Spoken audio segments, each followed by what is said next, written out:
quando Jesus esteve entre nós, ele disse ao Pai as seguintes palavras em oração: sacrifício e oferta não quiseste. Esse sacrifício e oferta que o Pai não quis, nas palavras de Jesus, são os sacrifícios do Antigo Testamento usados para a cobertura de pecados.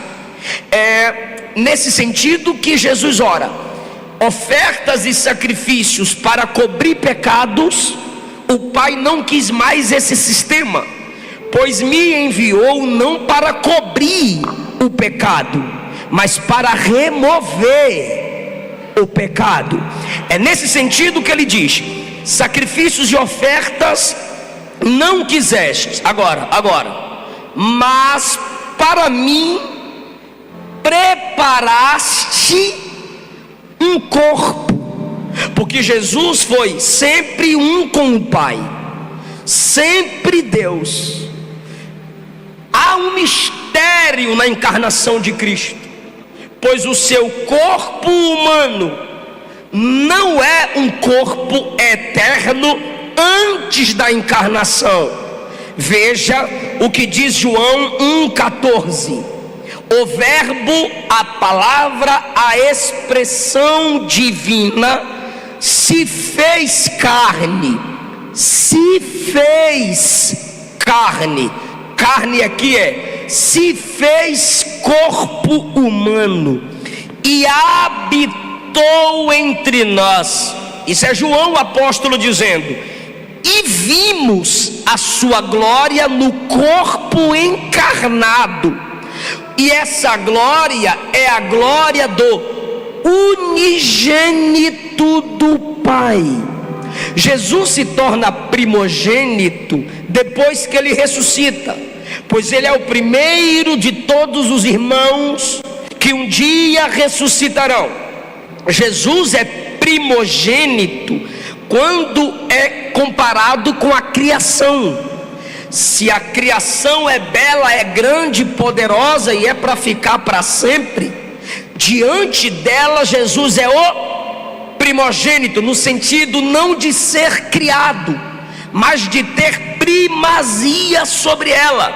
Por isso a briga entre Esaú e Jacó, por causa da primazia familiar. Por isso o desprezo dos irmãos para com Davi, por causa da primazia familiar. Aí Paulo diz aos Colossenses que entre a criação e Jesus não há briga de primogenitura, porque diante de toda a criação que é grande e admirável, ele é o cabeça, ele é o primeiro. Diante dele toda a criação se curva. Agora perceba, João 1, Jesus não é primogênito. João 3,16, Jesus não é primogênito, Jesus é unigênito. Porque como primogênito, você pode compará-lo com outros primogênitos, com outros que tiveram categorias de primazia, ok? Como primogênito, você pode compará-lo. Agora, quando João diz, ele se fez carne, e nessa encarnação, não é reencarnação, mentira espírita, é encarnação. O Deus Espírito assumiu um corpo humano. Nessa encarnação vimos a glória do unigênito. Por que unigênito? Porque se ele é primogênito, ele é o primeiro de muitos irmãos. Todo mundo aqui é filho de Deus. Jesus é o cabeça, Jesus é o primeiro acima de nós. Agora, quando João diz o Cristo que encarnou é o unigênito, quer dizer que ele é o único da sua forma. Não há ninguém como ele. Em sua glória e encarnação, ele é incomparável. Ninguém nasceu como ele. Todos nascem da vontade da carne e do varão. Ele se fez bebê e entrou dentro dentro do ventre de uma virgem, para se cumprir a profecia de Gênesis 3,15, da semente da mulher. Todo mundo aqui vem da semente do homem. Só Jesus, que misteriosamente é semente da mulher. Por isso ele não poderia nascer da relação entre José e Maria. Ele encarnou e vimos a glória do unigênito do Pai, cheio de graça. Aqui entra a aplicação da comunhão com a encarnação. Então, tecnicamente, é um mistério. Um Deus se faz bebê. Tecnicamente, não há explicação como ser semente da mulher sem vir da semente do homem, se é no homem que está a semente. Só que João diz, ele veio cheio de graça. Por que João usa a expressão cheio de graça? Porque ele, sendo Deus, não ter usurpação em ser igual a Deus, da mesma essência, deixar o trono para ser colocado numa manjedoura, deixar anjos cheios de asas para vir habitar entre homens que têm duas mãos, e é uma luta para levantar uma para dar glória.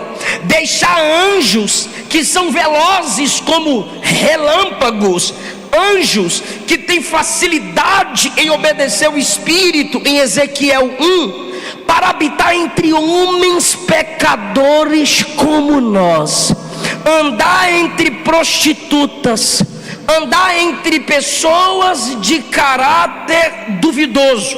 Por isso João diz, ele veio cheio de graça, porque ele andou entre os pecadores. Aí alguém diz assim, tá vendo? Então a gente tem que ter comunhão com os pecadores. Não, a Bíblia não manda ter comunhão com o pecador.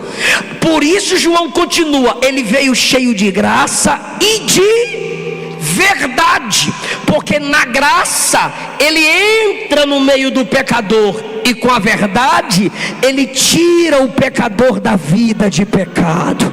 Com a graça ele está entre os homens sujos, mas com a verdade ele mostra a pureza para esses homens. Santidade de Cristo é assim: graça para atrair, verdade para libertar. Jesus andava com o pecador, mas nunca se tornou sujo como nenhum deles.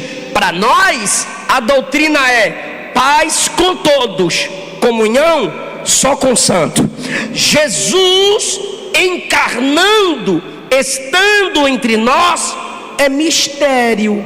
Então, olha o que Paulo disse, 1 Timóteo 3,16: sem dúvida, o mistério é grande. Aquele que foi manifestado na carne, justificado em espírito, visto pelos anjos, pregado entre os gentios, crido no mundo, recebido na glória. Veja que Paulo mostra em um versículo toda a trajetória de Cristo Jesus. Só que ele diz que é mistério, manifestado na carne, corpo humano, visto pelos anjos. Porque para os anjos ele era um mistério, ele não tinha o corpo com o qual se manifestou. Os anjos o viram, os anjos o reconheceram, os anjos, alguns até se assustaram. Lembra quando ele chega no céu, no Salmo 24, os anjos que o viram cantam quando ele entra no céu: levantai, ó portas, vossas cabeças, e entrará o Rei da Glória. Os anjos de dentro, que ainda não conhecia aquele Cristo que os anjos de fora o acompanharam na terra conheciam, perguntaram: quem é esse Rei da Glória? Os anjos que o conheciam responderam: o Senhor poderoso na batalha, ele é o Rei da Glória. Que batalha foi essa? A batalha da cruz. Ele venceu na cruz, ele venceu a morte, ele venceu o inferno, ele venceu o mundo. Pastor, você pergunta, onde eu entro nisso? Olha essa história, Lucas 2:9. O anjo do Senhor veio sobre uns pastores que estavam cuidando de ovelhas. Presta bem atenção nisso. E quando o anjo do Senhor veio sobre eles, enquanto eles cuidavam das ovelhas, a glória de Deus cercou os pastores, assustados com o anjo. Agora vem comigo, por gentileza, diga: a glória de Deus cercou os pastores. Vamos usar a linguagem bíblica, diga: eles ficaram envoltos em glória. Ok? Lucas 2:9. O anjo aparece, a glória o cerca. Quando eles ficam envoltos em glória, a Bíblia diz que eles ficaram com medo. Aí o anjo olha e diz assim: não tenham medo, pois vos nasceu hoje um Salvador, que é Cristo. Olha o versículo 12. Olha o que o anjo diz: e isto vos será o sinal de que vocês vão achar o menino Salvador. Imagine o pastor perguntando: qual o sinal? E o sinal é: ele estará envolto em panos. Interessante, os pastores, homens simples no campo, envoltos em glória, condição que Jesus tinha antes da encarnação. Pastores agora no chão, cercados de glória.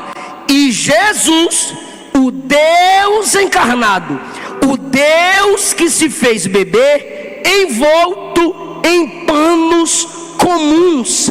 Papai, mamãe, pobres. Esse é o mistério da encarnação. O Deus rico, Deus dono de toda a glória, vestido de pano simples, cercado por animais. Os pastores, homens simples, pecadores e falhos, cercados pela glória. Ali já tem a seguinte mensagem: a encarnação de Jesus é isso. Eu assumi